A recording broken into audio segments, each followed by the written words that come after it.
Bon, bonsoir à tous. Je dois présenter la question quel auricule gauche faut-il fermer en 7 minutes.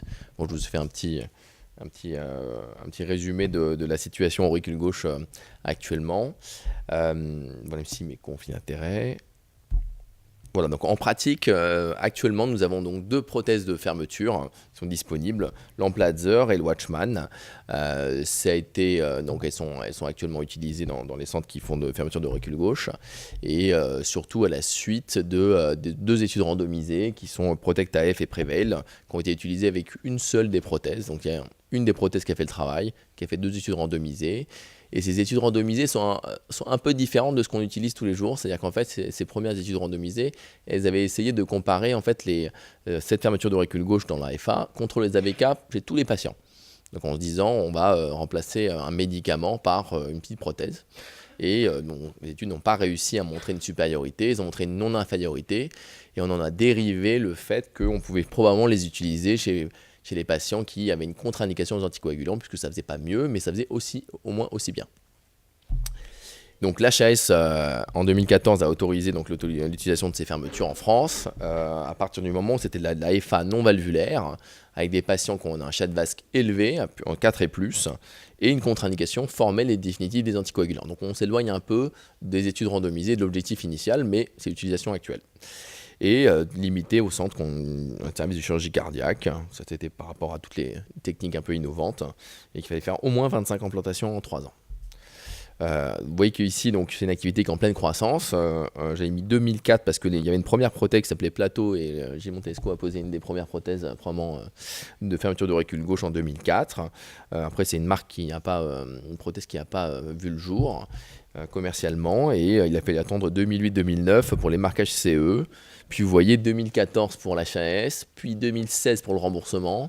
Et donc, vous voyez, on commence un peu à faire des auricules. On a fait 177 auricules, 47 probablement cette année, 47-50. Donc, c'est une activité qui est en pleine croissance, comme les PFO d'ailleurs. Il y a Paul Guednet, un de nos internes qui est parti aux États-Unis, qui nous a fait une petite série là, qui a revu les 80 patients qu'on avait fermés. Donc c'est le type de patients qu'on ferme actuellement. Ces tableaux démographiques ne reflètent pas forcément la gravité de ces malades. C'est des patients assez complexes. Ils sont âgés, ils ont 75 ans en moyenne, ils ont pas mal de facteurs de risque cardiovasculaire, ils ont des clairances, vous voyez, qui sont autour de 62, il y a 10% d'insuffisants rénaux avec des contre-indications aux anticoagulants oraux, et ils ont des CHA2-VASc en moyen à 4, et des ASBLED qui sont élevés. En fait, ils ont tous eu des accidents hémorragiques divers, et donc ils ont des dossiers qui sont assez plus lourds que ce qu'on peut le voir sur un tableau démographique simple. Si on voit un peu les indications théoriques et les indications en pratique qui sont faites, les indications théoriques, donc ce sont des saignements, par exemple intracraniaux sous anticoagulants ou extracranial qui ne peut pas être géré comme les angiodysplasies, des contre-indications formelles aux anticoagulants, les microblies cérébraux, l'angioplatie amyloïde, des problèmes de plaquettes. On peut voir aussi des intolérances au NACO, les récidives d'AVC sous anticoagulants bien conduits. Et puis après, on peut discuter la non-compliance aux anticoagulants ou l'absence de prescription, par exemple.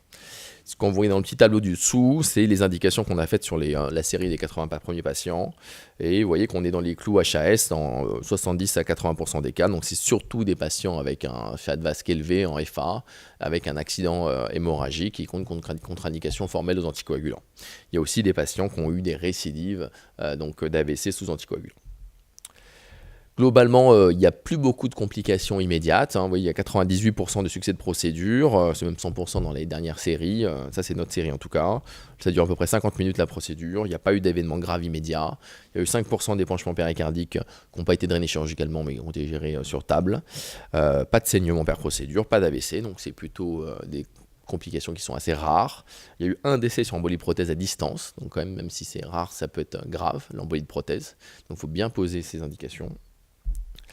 Et là, vous voyez dans un papier du JAC qui vient de sortir en 2018, dont on a participé, qui est le suivi à 1 an des 8 centres un peu experts français. Donc c'est nos données avec Poulet et celles des autres. Et sur 1 an de suivi, on peut voir que ce sont des patients graves. Parce que vous voyez, 1 an de suivi, il y a 7% de mortalité. Ce n'est pas de la mortalité forcément cardiovasculaire, mais c'est des patients qui sont polymorbides. Ils ont fait une hémorragie, ils ont une contre-indication d'anticoagulants, ils ont des chaînes vasques élevées. Donc c'est quand même des patients à haut risque cardiovasculaire. Il y a quand même 4% d'AVC, vous voyez, donc 3-4% d'hémorragie majeure, alors qu'il n'y a pas beaucoup de traitements anticoagulants. Donc ils sont à la fois fragiles sur le versant anticoagulant et soit le versant ischémique. Et il y a un phénomène auquel il faut faire attention, qui sont les petites thromboses de prothèses, y compris des thromboses partielles quand on fait de l'imagerie. Vous voyez, c'est 7% dans cette série. Il y a d'autres séries maintenant avec plus de 1000 prothèses posées dans le nord, dans les pays du Nord ou aux États-Unis, et il y a autour de 3% de prothèses partielles. Donc il se pose la question du traitement ensuite une fois qu'on a une prothèse posée. Ça c'est encore une question, on peut voir ça à la fin. Bien sûr, donc ces thromboses de prothèses dans ce papier, elles donnaient plus d'AVC récidivants. Donc clairement, c'est une question qu'il faudra résoudre, c'est-à-dire lequel est le meilleur traitement ensuite antithrombotique quand on a une prothèse de fermeture d'auricule gauche.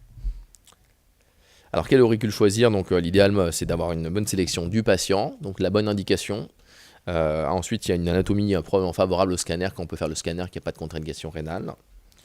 Et puis ensuite, il y a l'anatomie favorable per procédure. Alors c'est une combinaison de l'ETO et de l'angiographie. Là, je vous ai montré 4 exemples d'auricules qu'on a fermés il n'y a pas longtemps, avec des auricules qui sont, vous voyez, monolobés, des fois un peu polylobés, les lobes peuvent partir derrière. Mais globalement, ce sont des anatomies assez favorables et on arrive à peu près à fermer la majorité des auricules. Je vous ai mis une petite procédure quand même pour regarder. Donc vous avez un bel auricule ici, et puis ensuite l'auricule qui est fermé avec la petite prothèse, avec le petit casque romain ou prussien, comme dit Gilles. Voilà, les guidelines pour l'instant, guidelines 2016 là, de la fibrillation auriculaire, c'est en classe 2BB, donc il n'y a pas beaucoup de preuves d'études randomisées, c'est donc une alternative chez le patient qui a un chat vasque élevé, qui a une indication d'anticoagulant, mais qui a une contre-indication d'anticoagulant parce qu'il a fait un événement hémorragique grave et qui est probablement non réversible, pour lequel on ne peut pas reprendre les anticoagulants. Voilà, donc pour les 7 minutes. Donc en conclusion, l'occlusion de l'auricule gauche, ça marche bien. Ça prévient les AVC dans l'AFA aussi bien que les AVK. Pour l'instant, ça ne fait pas mieux, mais en tout cas, ça fait aussi bien. C'est une option à envisager pour les patients à une contre-indication en échec de traitement anticoagulant. Les complications, vous avez vu, sont rares. Donc, mais il y a quand même des complications rares qui peuvent être graves. Donc il faut bien sélectionner les patients et les indications. Et enfin, les 2 dernières questions restantes, c'est est-ce qu'on pourra faire mieux avec cette technique chez les patients qui ont eu par exemple des hémorragies intracérébrales. Donc il y a quelques études randomisées en cours dans la population actuelle, c'est-à-dire reprise d'anticoagulants chez quelqu'un qui a saigné dans la tête par rapport à une fermeture d'auricule gauche. Donc peut-être là, il y aura une supériorité, mais pour l'instant, on n'a pas encore les essais, donc il manque quelques essais randomisés. Et ensuite, quel est le traitement antithrombotique post-procédure? Pour l'instant, on a fait par comparaison avec d'autres prothèses, on fait aspirine Plavix pendant quelques mois, 3 mois par exemple, mais on ne sait pas si on ne doit pas faire plutôt des anticoagulants faible dose, des NACO faible dose. Donc actuellement, il y a une étude randomisée qui est menée par Action, qui s'appelle ADRIFT, et donc il y a une comparaison de l'aspirine Plavix dans un bras à un anticoagulant, un NACO faible dose, donc dans l'autre bras. Donc on aura peut-être une première réponse avec le résultat d'ADRIFT. Je ne sais pas le design. Voilà. Merci Johan. Est-ce qu'il y a des questions sur l'auricule gauche? Oui, Benoît, vas-y, ouvre le feu. On n'a pas eu le temps de parler du traitement antithrombotique, on peut ouvrir un peu dessus, mais est-ce qu'il y a des patients qui doivent être contre-indiqués à la fermeture d'auricule du fait qu'ils ne puissent pas avoir du tout d'anticoagulant ou d'anticoagulant après, par exemple qu'ils ont eu un antécédent hémorragique catastrophique, une endotoxie amyloïde, ou quelque chose qui n'a vraiment pas envie de mettre une anticoagulation ou un anticoagulant? On va dire, tant pis, on ne fait vraiment rien parce que même si ça va être 3 mois ou 6 mois après la prothèse, au niveau de rien faire. Alors en fait, c'est une bonne question. En fait, souvent quand les neurologues nous les envoient, ils sont déjà traités par faible dose de NACO, par exemple l'apixaban de 5x2, alors qu'ils ont eu une hémorragie intracérébrale. Donc c'est un peu ça a déjà été pris, la décision a déjà été prise de reprendre une anticoagulation au moins très faible chez ces patients-là. Donc on peut tout à fait garder ce traitement-là pour faire après en post-procédure. Après, on se pose la question, bien sûr, du traitement. C'est toute la question de la consultation qu'on fait avant la procédure pour expliquer les risques et puis voir quel type de traitement on peut reprendre à la suite. Donc, mais c'est vraiment en relation avec le correspondant, que ça soit digestif ou cérébral, pour voir un peu ce qui est possible de faire comme traitement antithrombotique après. Si je peux juste rajouter quelque chose, il y a une vraie susceptibilité, une variation de la susceptibilité de chaque docteur qui nous envoie ces patients-là sur « oui, j'accepte un traitement anticoagulant à dose réduite pendant 3 mois après », « oui, j'accepte un traitement antiplaquettaire double pendant 3 mois après », ou un seul antiplaquettaire parce qu'on ne peut pas faire plus, donc un peu d'aspirine. Et puis parfois, c'est arrivé, des correspondants neurologues ou pas d'ailleurs, digestifs en particulier, nous dire on veut rien du tout après. Donc il y a eu quelques cas comme ça chez nous. Moi je m'attendais aux pires ennuis et en fait c'est pas ceux-là qui ont thrombosé la prothèse. Par contre, on a quand même eu des thromboses de prothèse, en particulier chez les patients où on a baissé la garde avec des monothérapies aspirine, en particulier dans les 3 premiers mois, et encore un récemment. Que j'ai mis sous un AOD et le thrombus est parti immédiatement. Mais ça, c'est un vrai souci pour nous. On ne sait pas si on peut faire ça, mais quand il faut, on le fait. Voilà. En fait, c'est des patients à double risque hémorragique, enfin un double risque élevé. Risque ischémique élevé et risque hémorragique élevé. Là, il y a un papier cette semaine dans l'Européenne. Ils ont pris la série danoise de 1000 fermetures d'auricules et ils ont 10% d'hémorragie majeure à 1 an. Alors que les patients ne sont pas sous anticoagulants. Donc ils sont un peu sous aspirine, un peu sous bithérapie, un peu sous nacofalodose. C'est des patients qui ont eu des complications hémorragiques avant. Donc c'est des patients à haut risque de toute façon. Donc il faut vraiment individualiser les choix. Et puis on va voir avec les études randomisées si on n'a pas une alternative qui est meilleure que l'autre. Pour rebondir sur le topologie, vous pourrez chez les patients vous aurez organisé les AVK. Bien sûr. Ah si, c'est probablement des bons candidats. Cible, ouais. Bon, on a commencé par les indications un peu solides, et puis après ça. On a eu des patients insuffisants rénaux très sévères, dialysés, greffés, et chez qui, en effet, c'est une très bonne solution. Hein. Pour ça. La prothèse, 4 500 €. En fait, oui, c'est le prix d'une prothèse. Oui, c'est pas très loin. Toutes ces prothèses-là coûtent à peu près le même prix pour les PFO. C'est un peu moins cher, mais c'est un peu dans ces eaux-là. En fait, on se le rembourse avec quelques années d'AOD qu'on ne fait pas. Pour le... Ouais. 3 mois. Oui.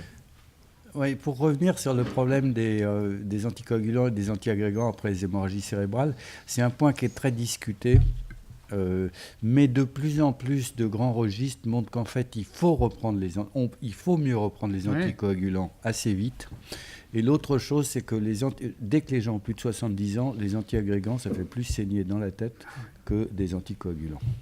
Je suis content que tu le dises. Voilà, j'arrête pas de répéter ça. Et je pense en effet qu'en particulier chez ces patients fragiles, quand on doit choisir un traitement antithrombotique après la pose de la prothèse, on est sûrement mieux avec une petite dose anticoagulant qu'avec un traitement antiplaquettaire double. C'est une affirmation qui est basée sur pas grand-chose, mais on est en train de faire l'étude randomisée. Ça s'appelle le DRIFT, et on a randomisé les 3/4 des malades. Donc on saura. Oui. Après, il faut surveiller en échographie que la prothèse ne bouge pas, ou il y a un moment, elle est fixée sur la visée. On fait une surveillance systématique en fait à 3 mois, mais en pratique elle est fixée. Hein, donc c'est plus pour regarder un petit peu si c'est complètement fermé. Alors des fois il y a tout petits passages qu'on voit en Doppler, mais ça fait pas grand chose. Puis regarder aussi les petits thrombus, parce qu'on est un peu dans une phase d'évaluation. Mais sinon, en théorie, on n'a pas besoin de les surveiller. Hein. On fait un examen à 3 mois, qui est un scanner ou une ETO. Le ETO, souvent, ils en ont déjà eu une ou deux. Ils ont gardé des souvenirs. Ils n'aiment pas tellement. Ouais. Voilà, mais c'est des patients âgés, alors en plus... Ils font que si on leur propose ETO, le scanner, ils préfèrent le scanner. Ouais. On se demande pourquoi. On se demande pourquoi. Mais c'est quand même sur ces examens à 3 mois où on voit la thrombose de prothèse qui est là, ou... rarement, mais c'est arrivé une fois où la prothèse n'est plus là. Elle est partie, on ne sait pas quand. Et le malade, il est en consultation, il va très bien. Et on ne sait pas où elle est. Et aussi, on la retrouve. Elle est dans la aorte ou dans le VG, on finit par la trouver. Mais voilà, il y a des embolies de prothèses qui se passent à distance. et qu'on retrouve à 3 mois. Et tu la retires comment là? Ça dépend où elle est. Ça dépend où elle est. Vous arrivez à la Non, récupérer. si elle est dans l'aorte, souvent on peut aller la chercher, mais quand elle est dans les cordages du ventricule gauche, comme c'est arrivé pour ce patient, Qui est mort. eh ben, oui, il est, l'autopsie. en fait, non, en fait, il allait très bien, et moi je l'ai vu en consultation, c'était une surprise de consultation, mais là où elle était, on a dû le faire opérer pour enlever la prothèse. Et il allait bien, on a enlevé la prothèse, il était au fauteuil le lendemain, malheureusement il a fait une complication de réanimation, et il est mort de cette complication de réanimation. Mais il n'est pas mort du geste lui-même. Pour laisser la prothèse ventricule. Mais voilà. Ouais. Mais vous avez c'est un patient fragile, c'est des patients fragiles. Vous avez dans toutes les séries 1 à 2% d'embolie de prothèse. C'est les chiffres. Oui, Marie. En fait, une prothèse, on le met sous anticoagulant, pour combien de temps? 3 mois et on recontrôle? Voilà, c'est. Moi, je ne sais pas. Non, mais on ne sait pas bien. Le dernier courrier, il dit on verra le coup d'après. Non, mais voilà, il faut au moins un mois de traitement, voilà. Mais on a des cas en commun où le patient, il y a un des patients, Monsieur Boukelif, qui est quand même arrivé chez vous pour un AVC post-fermeture d'auricule gauche, et chez qui on a trouvé la thrombose de prothèse. Oui, je sais. Voilà. Et qui va remarquablement bien, que j'ai vu en consultation encore lundi. Et c'est pour ça que je sais que c'est pas. Voilà, donc non, mais voilà, on arrive à résoudre les problèmes de thrombose de prothèse quand on les voit assez tôt. Moyennant quoi, comme le dit Johan, c'est des complications quand même relativement rares, et on est sur des procédures qui se passent quand même très bien. Est-ce qu'il y a d'autres questions? Oui. Est-ce qu'il y a une limite pour faire l'opération? L'âge limite, non, c'est comme les autres interventions, c'est l'âge physiologique qui est important. Et ils ont en moyenne, ils ont 75-80 ans, ces patients-là, ils sont âgés. Hein, donc, Moi, je regarde, et en général, en fait, le revenant, c'est 90 ans. ouais. Est-ce que ça vaut le coup de le proposer ce type de malade ou pas? Ça dépend du reste. Ouais. On a fait des nonagénaires, Johan. Hein. Oui, il y en a, mais ça dépend vraiment de la forme physiologique. Hein. C'est 90 ans qu'on fait moins. C'est sûr que s'il a 90 ans, qu'il n'a plus beaucoup d'espérance de vie, ça vaut pas le coup. Hein. Mais c'est vraiment ça dépend. Hein. C'est comme le TAVI, il n'y a pas d'âge pour le TAVI. Ça dépend vraiment de l'âge physiologique. Hein. Voilà, c'est pas l'âge en soi n'est Ouais. pas une limite. Il y a des très vieux, vous savez, comme nous, qui sont en très grande forme. Voilà. Par contre, il y en avait des beaucoup moins vieux qui le sont pas. Moi, j'ai récusé quelqu'un lundi, qui était beaucoup plus jeune que ça.